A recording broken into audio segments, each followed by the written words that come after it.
يوم يصبح تطبيع العلاقات بين المغرب وإسرائيل أمرا بديهيا. وقد اختار العاهل المغربي الملك الحسن الثاني مستشاره للشؤون الاقتصادية والمالية هو أندري أزولاي. السلام شامل. والمغرب كما تعرف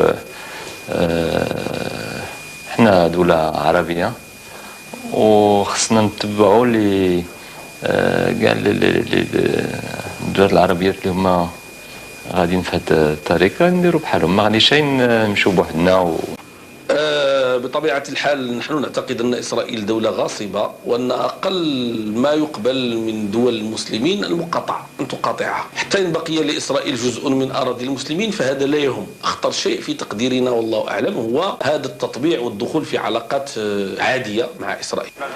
وبالرغم من كل التحفظات فقد تم تأسيس زمن العناق المغربي الإسرائيلي، ولا يمكن برأي المراقبين التراجع عنه بل سيسير قدما.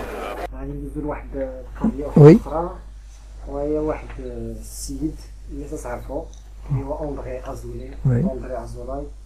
المهم كنتي قلتي في واحد لونتروتيان وسور انترنت في واحد لارتيكل سور انترنت ومن حتى في واحد لا فيديو tu as accusé, vous avez accusé que André Azoulay c'est un sayan.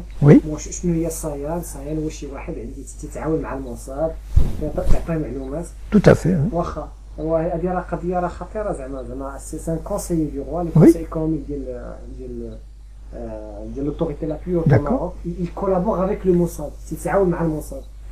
يعني مع عندنا واحد يعني قريب للملك تكون معاه في البالي رويال داكشي. Mais c'est avec l'accord du roi.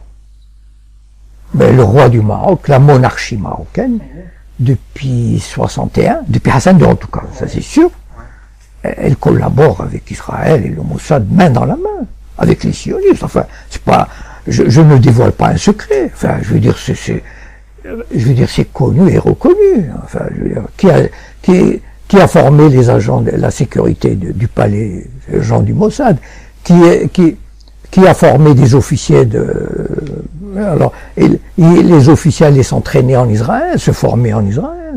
Mais ça c'est, enfin, je veux dire, un des premiers chefs d'État arabes à avoir accueilli des chefs sionistes, c'était le Maroc, avant tout le monde.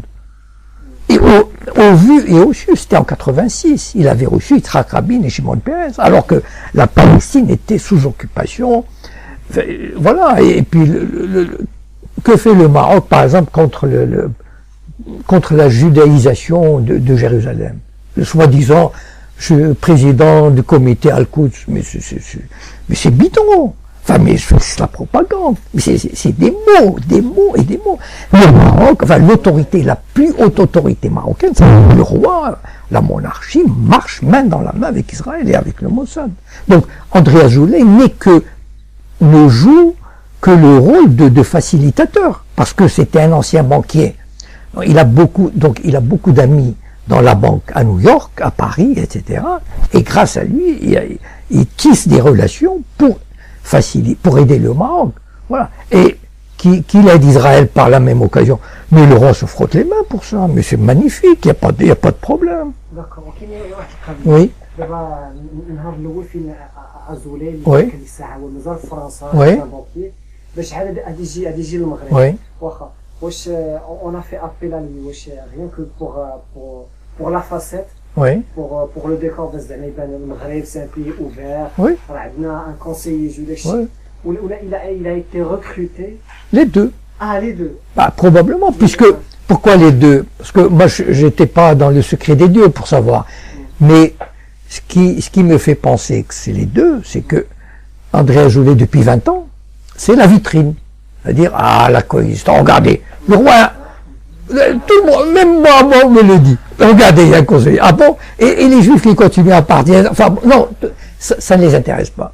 Parce que eux, il y a un conseiller, comme si ça, et alors? Mais de tout temps, les monarchies marocaines avaient un conseiller juif. Je veux dire, au XVIIe siècle, au XVIIIe, mais alors. Non. Et, bon, d'abord, ça donne cette image. Et puis, il organise des colloques, etc. Ça entretient. C'est très important, cette image. Le Maroc bénéficie de cette image. Le Maroc cherche des appuis auprès de qui? auprès de l'Amérique et de la France, en particulier. Et au Moyen-Orient, auprès de l'Arabie Saoudite et du Qatar. Les monarchies du Golfe sont les meilleurs alliés d'Israël et de l'Amérique. Donc, il est en plein dans cette dynamique. Voilà. Et, comment dire, il est très probable que ça a joué le fait que André Azoulay soit parti au Maroc pour jouer ce rôle de Sayan. C'est-à-dire, moi j'ai expliqué, on m'a demandé dans une interview, en quoi consiste ce rôle de Sayan. Bon, voilà. Et ce rôle de Sayan consiste à faire en sorte que Israël gagne une légitimité auprès des pays arabes très importants, gagne une certaine reconnaissance internationale, une légitimité sans rien concéder. Et il a réussi à merveille. Enfin, je veux dire, pour moi, c'est un Sayan parfait. Il a rempli sa fonction de manière extraordinaire, puisque le Maroc est un pays qui a pratiquement déroulé le tapis rouge devant Israël. Il faut pas croire les trucs qui disent oui, bon, on va rompre les relations, on va les geler. Bon, tout ça, c'est pour la galerie, parce qu'ils sont obligés de faire ça. Parce que l'opinion publique elle est remontée contre Israël. Mais en sous-main, on fait tout pour faciliter la pénétration d'Israël dans le monde arabe sans rien concéder. Encore une fois, c'est ça qui est important. Voilà. Ils ont fait ça en Tunisie, ils ont fait ça en Mauritanie. Pourquoi la Mauritanie, il y a quelques années, a accepté l'ouverture de relations diplomatiques? Qu'est-ce qu'elle a à voir la Mauritanie avec Israël? Eh bien, parce qu'on a dû lui dire, on a dû voir le chef, écoute, tu veux un prêt du FMI, tu veux, et il faut, voilà. Et, bon, le Maroc, on peut pas lui demander ça encore, parce que c'est trop gros. Mais, quand même, le comité Al-Quds, il est là, justement, probablement avec la bénédiction israélienne et américaine. Le comité Al-Quds, il est là pour freiner tout ce qui peut contrarier les projets israéliens. C'est-à-dire, en fait, quelle est la technique arabe jusqu'à présent? C'est-à-dire, des dictateurs arabes qui sont complices. Quelle est aboyer très fort et laisser passer les choses concrètement. Voilà. Aboyer très fort. Voilà, ça c'est très important. Contre l'annexion de Jérusalem, la judaïsation, mais surtout ne rien faire.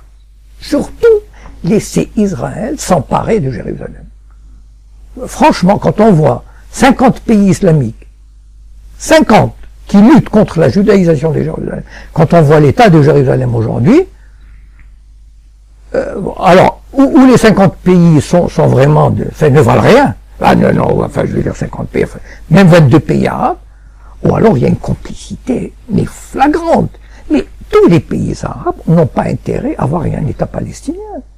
Les pays arabes veulent un État palestinien croupion, un Bantoustan, et qu'ils ferment leur gueule, et qu'ils s'aplatissent devant Israël. Mais enfin, je veux dire, si on n'a pas compris ça, on n'a pas compris grand-chose à la politique. Les pays arabes, ils détestent les Palestiniens. Ils ont toujours détesté les Palestiniens. Ils n'ont jamais cessé de les contenir, de les enfermer, de leur mettre des bâtons dans les roues. Enfin, je veux dire, de les affamer. Quand on voit l'état des Palestiniens, vous croyez que les pays arabes ne peuvent pas trouver $1 milliard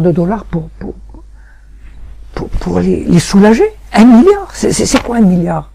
Regardez le Qatar, il achète des trucs. Ils ne trouvent pas, ils ne payent même pas l'argent qu'ils ont promis à l'autorité palestinienne. Non mais, voilà. Mais ils n'en ont rien à fiche. Ils veulent amener les Palestiniens à accepter les conditions israéliennes et qu'ils ferment leur gueule. C'est-à-dire le potentiel, de quoi avaient peur les États arabes? Du potentiel révolutionnaire que représentait la Palestine. Voilà. Et ça, ils en avaient la trouille. Je veux dire, ils sont très bien entendus avec l'Égypte de Moubarak, avec la Jordanie de Roi Hussein, etc., pour canaliser, enfermer les Palestiniens. Mais il faut parler. Voilà. Alors, ça, les champions du verbe, c'est les dirigeants arabes. Les dictateurs, c'est magnifique.